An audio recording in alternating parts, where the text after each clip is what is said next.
Hi beautiful souls, it's Tan here today talking about synastry and compatibility in astrology. So this is going to be a new series that I'm starting on synastry and compatibility.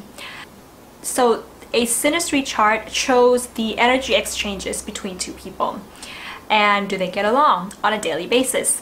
To get a synastry chart, you will need a natal chart of you and another person.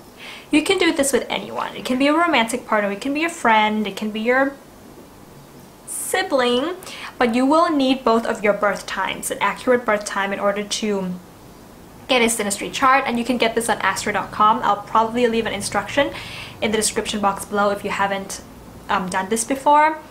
And what they're actually doing in synastry is they're taking two charts. This is you, this is another person, and they are literally like overlaying them on top of one another like this.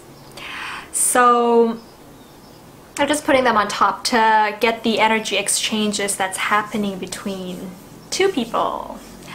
So the first thing that you want to look for in synastry is what we call planetary house overlay.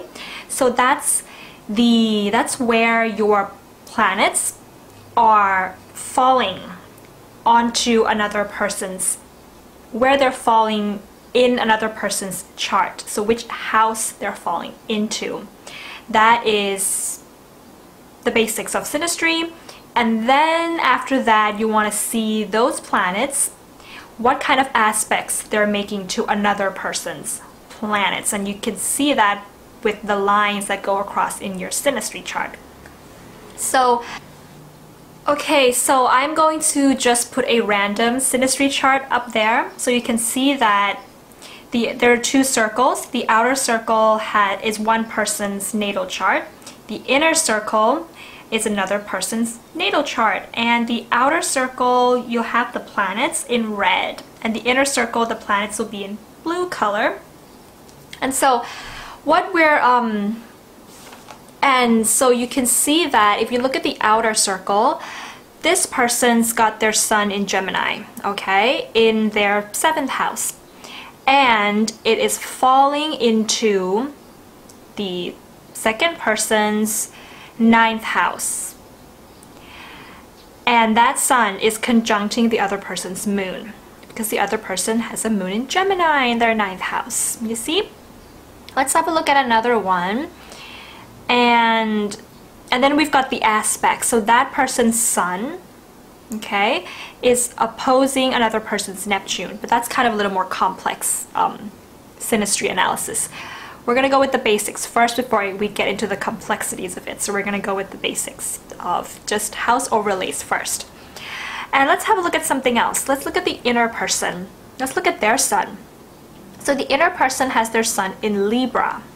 So their sun is in their 1st house. And when it's overlay, that sun falls into the outer person's 10th house. Okay? Because that person has their 10th house ruling in Libra.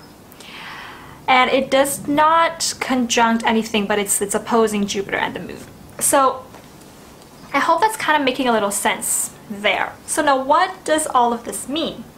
So your rising sign or ascendant is how you view the world. Okay, I do have a video explaining about this, so links above and in the description box below. So your rising sign is how you see the world, and the next houses, 1st, 2nd, 3rd, all the way to the 12th house, they're occupied by a different sign. Right? So each houses represent different areas of your life. So this means that different areas of your life are being viewed by you differently according to the sign that rules each of the houses. So let's say that someone has their rising sign in Sagittarius. They're going to view new situations in the world through a Sagittarius lens. That means their 7th house would be ruled by Gemini, so they're going to view the 7th house issues of marriage and partnerships through a Gemini lens. I hope that's making sense. So,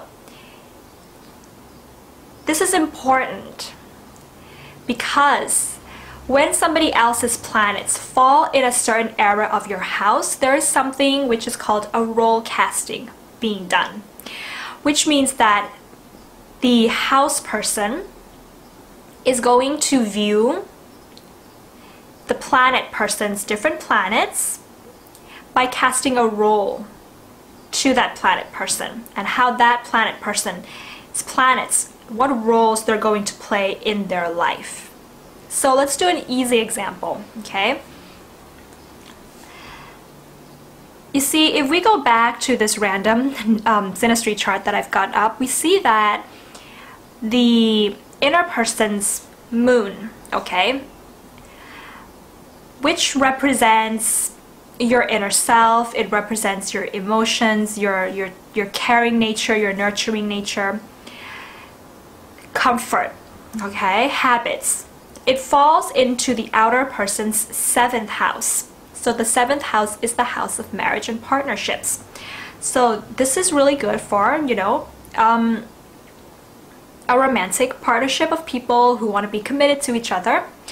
This means that the house person, so the person on the outside, that 7th house person, will see the moon person, will see that their nurturing qualities, their habits, their inner self is something that the 7th house person wants to commit to, finds comfort in a commitment with the moon person. And the moon person is going to see the 7th house person's way of approaching commitment and marriage as something that makes them feel comfortable, makes them feel nurtured and cared for. So now we have all these different planets, and we have houses, and then we even have signs and aspects. Now I find that when we look at synastry, there's a very easy way of interpreting it. A very easy way for you to understand your synastry with someone. If you think about this synastry chart as being a movie or a play, and the planets are the actors in this play, you know, Venus is probably the most beautiful actress, and she's the one that goes out and tries to maintain harmony with everybody, for example. You know, Mars is going to be the warrior person, the person who fights for things within this movie. Things like that.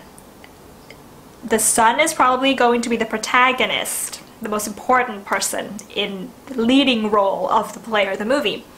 And the houses can represent the different scenes in the movie, the stage, right? And the signs are going to, they're going to show the clothes that the actors are wearing, the lighting that is being shined in certain scenes. It's the style, how things are being decorated. The aspects are how the actors are, or the planets, are actually interacting with each other in your movie or in your play. Are they getting along? Are they in conflict? And in which scene are they in conflict or getting along with? So if you think about it this way, I find that it's much easier to understand how synastry is actually working. So if we go back to that moon in the 7th house example, so we've got this actor who is also a very important actor, another protagonist, but this actor's not really in the spotlight, you know. They are more of in a supportive role, but they're very important, and they are the ones that is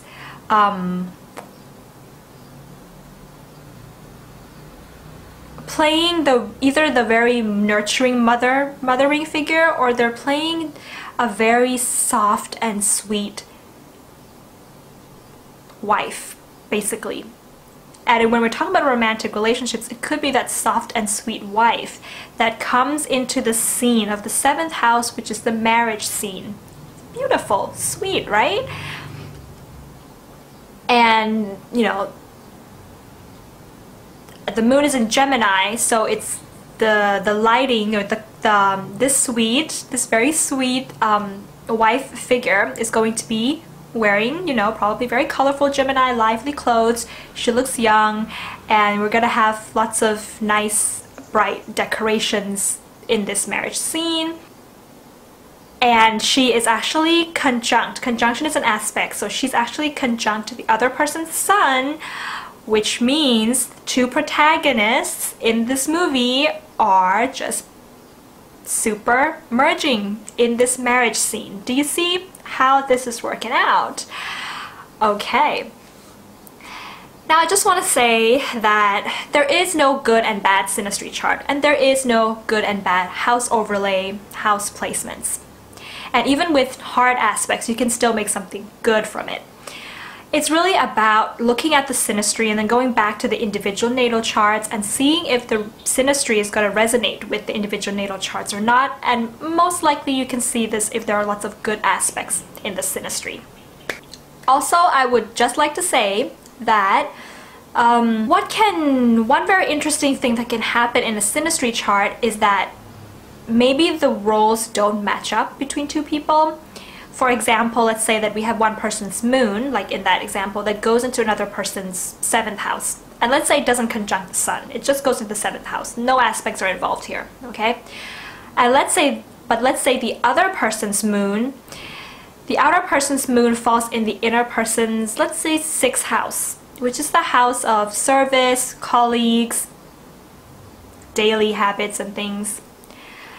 It's kind of an odd house to be having someone's very nurturing side. So this could mean that, you know, one person is going to probably feel like they want to commit romantically and get married with that person, whereas the other person might not feel the same way. They might just feel odd in this pairing. So this is when we have things which is, you know, we call it the roles don't actually match up. So this is if there's a lot of these mismatch in roles. Two people might decide that they'd rather be friends or acquaintances because, well, that one person sees the other person as being something different from what the other person is seeing, right? Now, one other thing I'd like to mention with synastry is that, yes, we have planets falling into certain houses, and let's say that person's moon falls into the inner person's moon falls into the outer person's 7th house. Let's say that moon is not making any aspects. What this tends to create is an inaction. So even though the outer person views the moon person as being someone they really want to commit to and vice versa, if there's no aspects, both of these people might not actually invest or spend the energy to make this commitment work. They will just be like, oh yeah, they're wonderful, I would totally get married with this person, but alright, I'm not gonna do anything about it. So what I want to do next, I kind of want to go through each of the houses in a synastry chart overlay, and I kind of want to give you some information about how these houses play out before I start my videos on, you know, planets going into the houses in synastry overlay, so that you can get a better understanding, because they kind of are they're playing out a little differently than when they are in your own natal chart, because now we're thinking about these houses in a relationship. Okay, so when you look at the first house in a synastry chart overlay, I would think of the first house as kind of being the trailer or the brochures and the posters that we're giving off before the show or the movie is about to start. Now, of course, this is like, you know, it really depends on what one person's first house is and how that person's first house, how much it represents that person on the inside. Do you know what I mean? But it's basically kind of the impressions, the personality of one person in relationship with another person's action-taking planets. So if someone's planet falls into your first house, this can be a romantic placement, okay, because it's like that initial spark that you get when you first see a trailer, and then depending on the planet, you're just getting some kind of reaction. So it can be a romantic trigger, right? It does not always guarantee commitment, so it's not necessarily committed. It can be intense depending on the planets that are coming in. It doesn't necessarily indicate that it's going to be binding, and it can be a friendly house. So I'm gonna kind of give you a list of the qualities of the houses. Now there are different ways that the second house can go. The second house can either represent a kind of like spa, massage parlor, you know, where you can get sensual experiences. If the one person's planets falls in another person's second house, there's an exchange of sensuality going on here. The dressing room, you know, there's an exchange of beauty, okay? Or it could be a bank. There could be a lot of sharing of money, supporting each other financially, trying to build stability in this house. So the second house, I would consider it to be not necessarily romantic, but it's more of a committed house, and it can be a little bit intense. It's kind of binding, it's committed, and it's kind of binding because it's a house of stability. It is ruled by Taurus, right? It's not necessarily a friendly house, all right? For the third house, we are going to... The third house is the coffee shop down the street in your neighborhood. So it's a really good place for chit-chat, for talking, for just having a good time. That's the third house. So if someone's planets fall in your third house, it's not necessarily going to be romantic or committed, but it's, or intense or binding, but it's definitely very friendly, okay? Whether this is going to be committed or not will depend on other things, but it's definitely very, very friendly house. It is ruled by Gemini. So the fourth house, okay, the fourth house is really interesting. It's like that scene in a family dinner during Christmas, Thanksgiving or something. So it's kind of like when someone's planets falls into your fourth house, you immediately welcome them into your family. You take them home with you. Your family loves them immediately. That's the energy here. It's comfortable. So this can be a romantic placement, okay, depending on planets and things. It is committed. It can be intense and binding. Not necessarily the friendly kind of a house. So the fifth house, okay, the fifth house is like that party down the street that we're going to, or like some kind of fancy glamorous nightclub, not trashy. Or it can be like a really nice rooftop restaurant.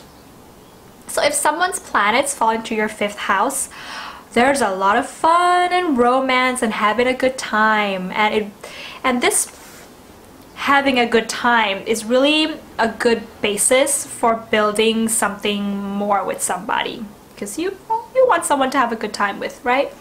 So this house is definitely romantic. This is probably one of the most romantic houses. It's not necessarily committed, it's not intense, it's not binding, it can be friendly. So it's definitely friendly and romantic. The sixth house. The sixth house is like the laundry service shop that you have down the street. That's the energy of this house.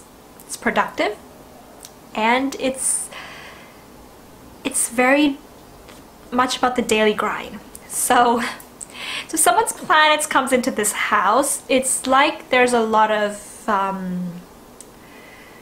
things that you have to do together, like a lot of practical things that you have to do together, and without a lot of feelings involved. It's just something that you have to do because you gotta do it together. Because these things are things that you have to do. They keep you healthy, they keep your house clean, all those things. This is when someone's planet falls into your sixth house. So this is not a romantic, not necessarily committed. It can be intense, can be intense in like a little bit of an odd way. It can be binding. It depends on other things. It's not necessarily friendly. This is a strange place to be having synastries with someone, but it does offer that kind of practical affairs being done.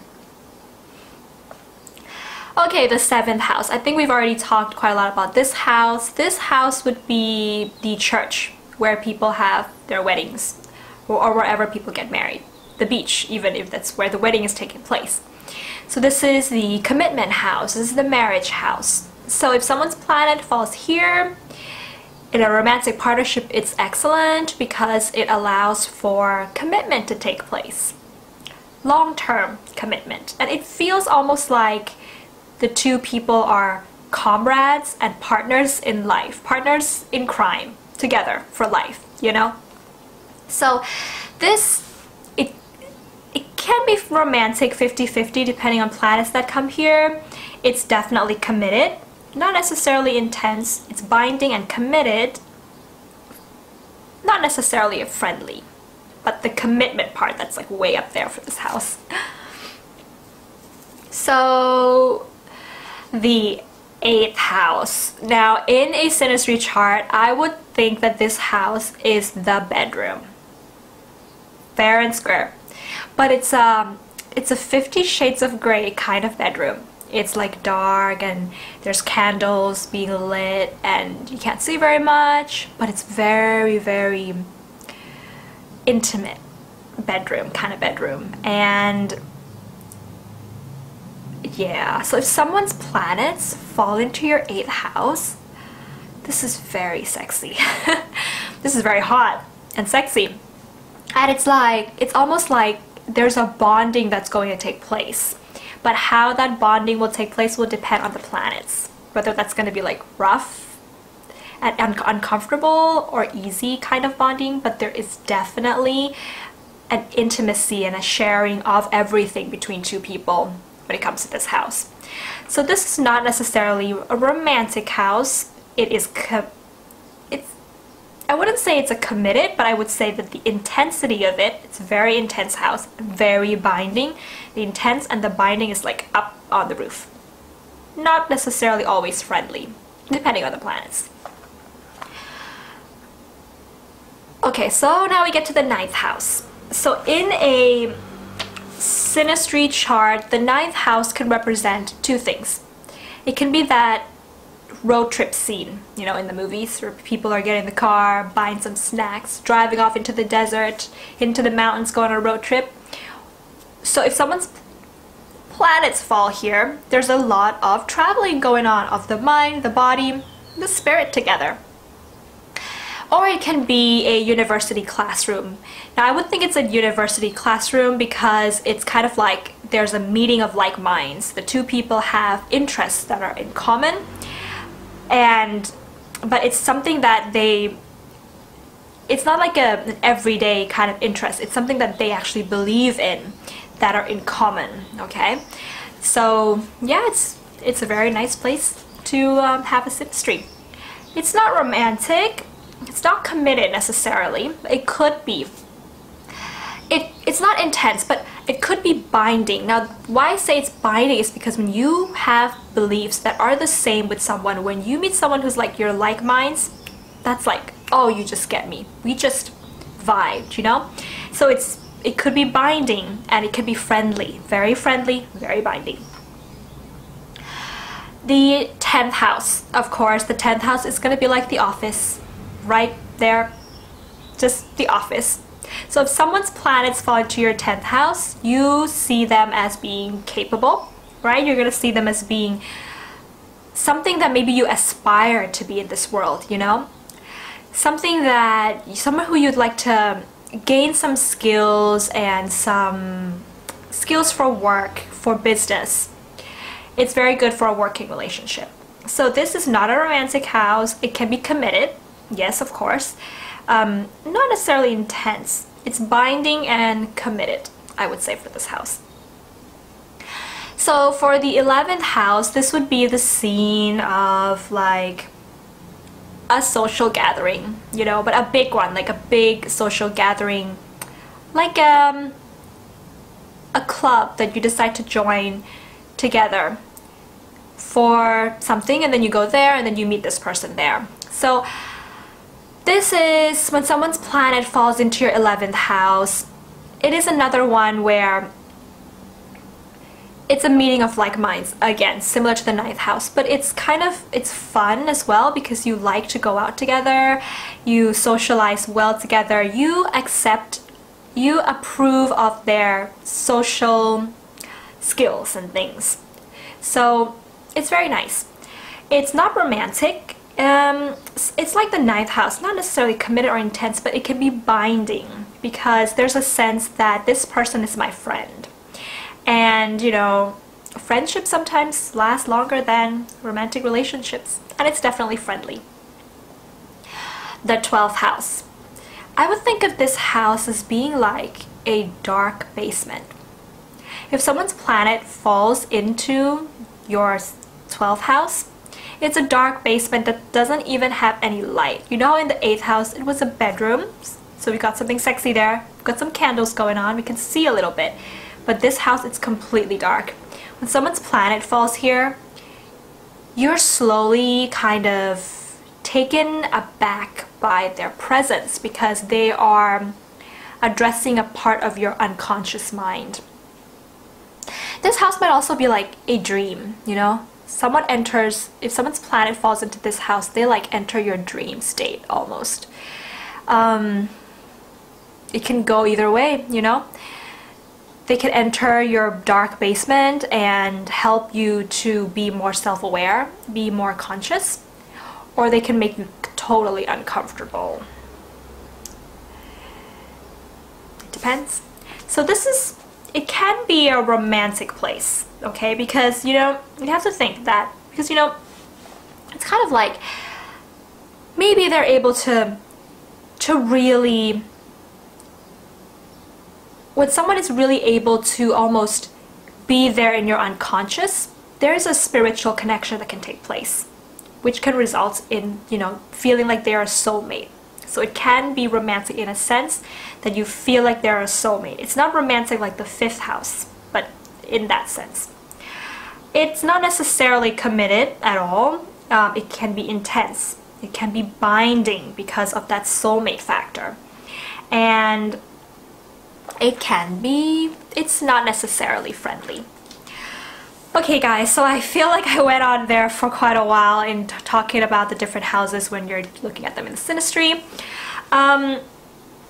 Of course, one last thing I like to say here is that this is not the end-all be-all of relationships. Of course, like I always say, we have to look at each individual's natal charts, we have to look at the composite charts, and we also have to look at each individual person and their evolution, you know, their growth in life and what their visions are for life.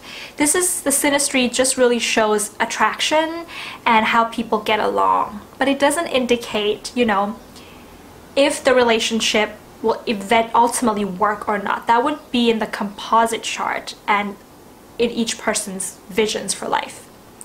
I feel like I'm going back and forth. I think you get my point.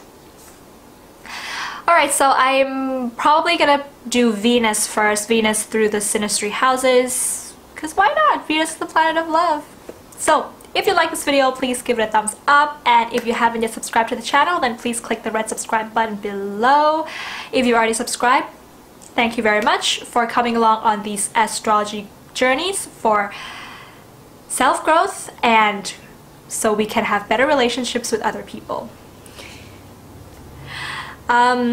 That's it guys. I'll see you soon. Bye bye.